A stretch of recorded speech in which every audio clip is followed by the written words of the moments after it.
Alhamdulillah Rabbil Alamin wa salatu wa salam ala Rasulullah. Nous sommes de retour sur notre thème, la biographie du prophète Mohammed sallallahu alayhi wa sallam. Et nous allons continuer avec les différentes formes de révélation.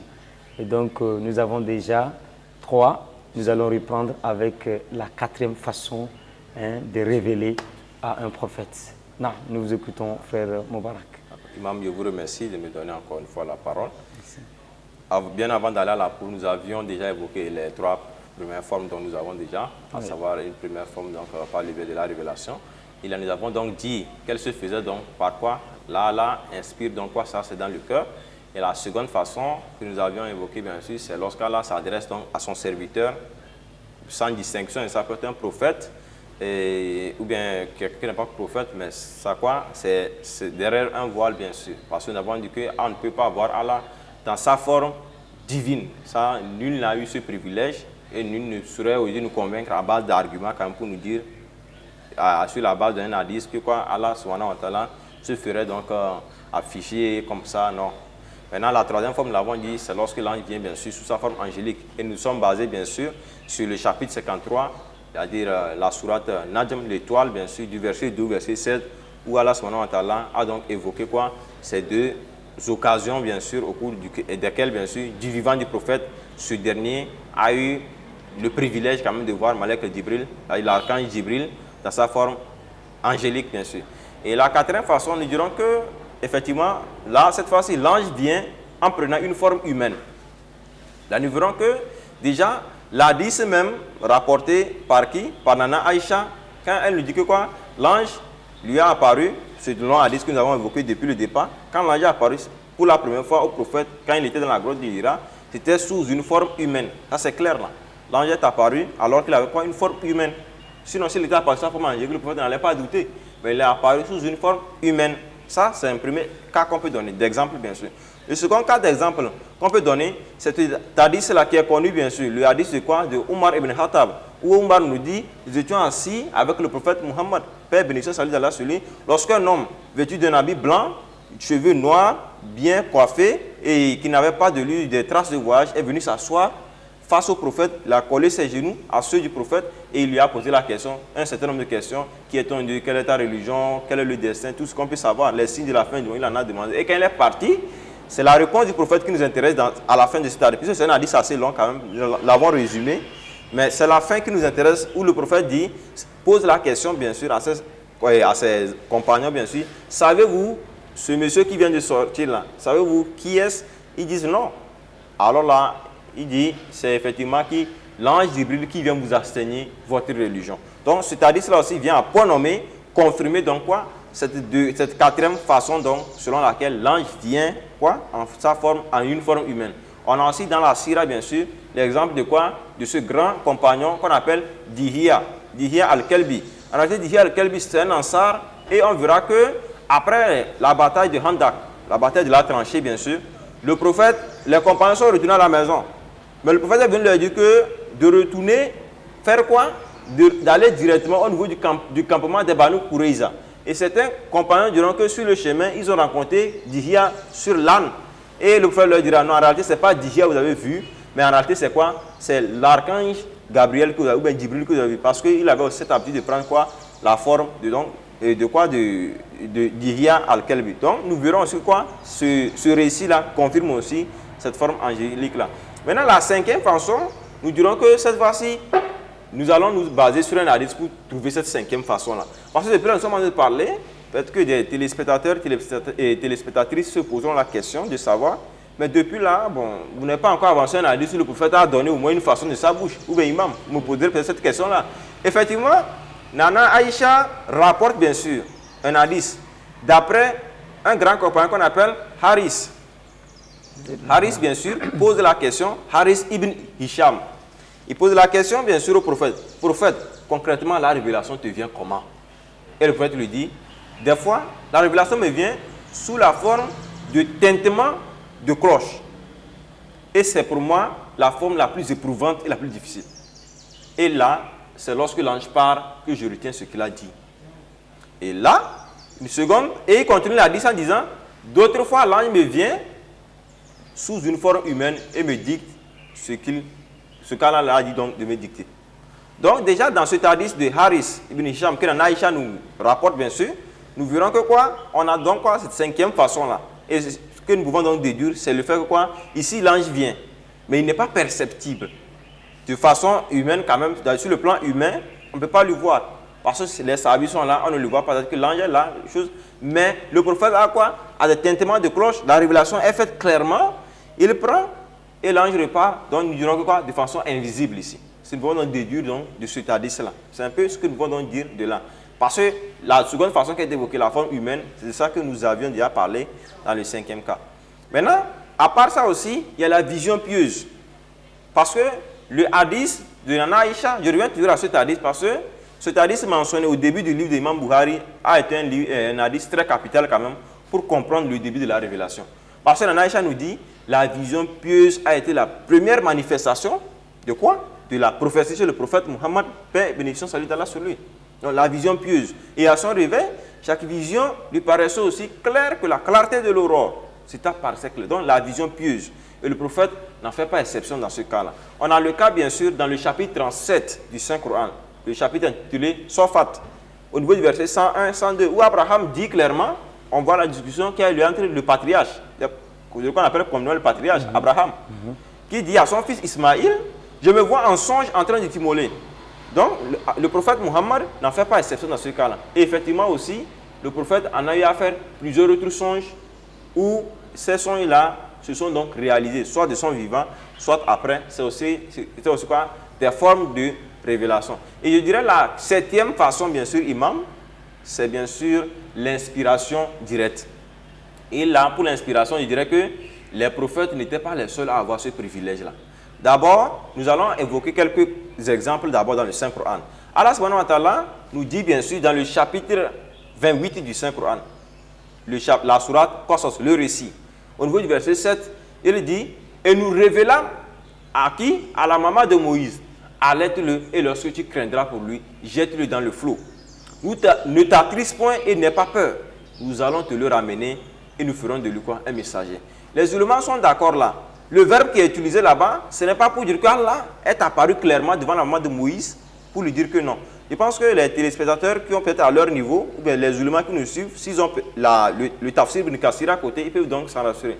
La plupart des commentateurs sur ce verset ont été unanimes. Ce n'est pas qu'Allah est apparu à la maman de Moïse pour lui dire non, Moussa plutôt, nous allons. Non, c'est par quoi? Par cette inspiration. Et on verra que la même chose a été dite aussi concernant les apôtres du prophète Issa, où Allah subhanahu wa ta'ala dit clairement bien sûr, et nous avons révélé aux apôtres de faire quoi? De ne vouer qu'un culte exclusif à Allah subhanahu wa ta'ala. Référence, c'est bien sûr quoi? Le chapitre 5 du Saint-Coran, le chapitre de la table servie, Maïda, le verset 111. Ici aussi, quand Allah dit nous avons révélé aux apôtres, ce n'est pas que Allah est apparu devant les... Mais ici aussi, c'est sur la base de cette inspiration-là, comme certains exégètes nous le disent bien sûr. On a aussi même le cas où Allah inspire même jusqu'aux animaux. D'autant plus que Allah attire notre attention sur les abeilles au niveau du verset 68 du chapitre 16, le chapitre intitulé l'abeille, Nahl, du Saint-Coran, où il dit quoi? Et nous avons inspiré aux abeilles de prendre pour demeure les montagnes, les treillages et tout ce qu'on peut savoir. Donc je pense que là, c'est clair. Maintenant, revenons à ce qui concerne le prophète Muhammad, paix et bénédiction d'Allah, et paix et bénédiction et salut d'Allah sur lui. Effectivement, lui aussi, il en a eu quoi? L'inspiration. Je reviens toujours à mon hadith. Vous allez finalement me dire, mais c'est hadith de Nana Aïcha ou quoi? Imam, c'est un peu ça. Mais cet hadith-là est tellement riche que je pense que je vais toujours m'en servir autant qu'il le faudra. Effectivement, Nana Aïcha dit quoi? Après la vision pieuse, la seconde phrase qui vient, il dit quoi? Allah lui a mis quoi? L'amour de quoi? De la retraite. Cet amour-là, en réalité, Allah n'est pas apparu pour lui dire, va donc méditer au niveau de Hira, mais c'est par l'inspiration. Le prophète même nous dit aussi que quoi? Dans un hadith rapporté par Abi Dunia, il dit, l'ange d'Ibril m'a inspiré. Il m'a inspiré de dire quoi? De dire aux gens qu'aucun être humain n'atteindra le terme de sa vie tant que ce que Allah subhanahu wa ta'ala a prévu pour lui ne soit quoi? Achevé. Cet hadith, c'est Abi Dunia qui l'a donc rapporté. Et on voit que quoi? Cet hadith là aussi vient, à point nommé, confirmer quoi? Cette version de quoi? De l'inspiration, qui est donc quoi? La septième façon dont le prophète avait aussi reçu quoi? La septième forme. Donc, il pouvait aussi recevoir quoi? La révélation. Mais bien avant que je ne continue, imam, je vous laisse la parole. Parce que j'ai eu à évoquer 7 modes. Pour récapituler, j'ai dit donc Allah s'adresse, soit directement, il parle donc dans le cœur. Et en cela, bien sûr, on peut avancer. La première forme, bien sûr, parce qu'au niveau de là, je n'ai pas avancé de référence coranique. Oui, je peux avancer une référence coranique. C'est bien sûr quoi? Les versets 193 et 194 du chapitre 26 du Saint-Coran, où Allah subhanahu wa ta'ala dit bien sûr que quoi? Et l'ange de la vérité est descendu sur ton cœur avec cela, avec le Saint-Coran, pour faire de toi quoi? Un messager. Et un Coran en quoi? En langue arabe. Si on peut donc résumer ces versets-là, ou bien le sens légèrement quand même, je pense que c'est un peu ce qu'Allah subhanahu wa ta'ala a dit là. La seconde façon, nous l'avons donc rappelé, c'était quoi? Sous la forme angélique, et derrière un voile plutôt. La troisième façon, l'ange vient sous sa forme angélique. Quatrième façon, de forme humaine. Cinquième façon, invisible. Sixième façon, comme nous l'avons bien sûr dit, c'est quoi? C'est par la vision pieuse, le rêve, et nous l'avons mentionné aussi, la septième façon d'avoir dit donc l'inspiration. Donc, sur tout ce que j'ai eu à dire, je sais que certainement, vous aurez peut-être quelques apports ou bien modifications à apporter là. Bon, je vous écoute. Ce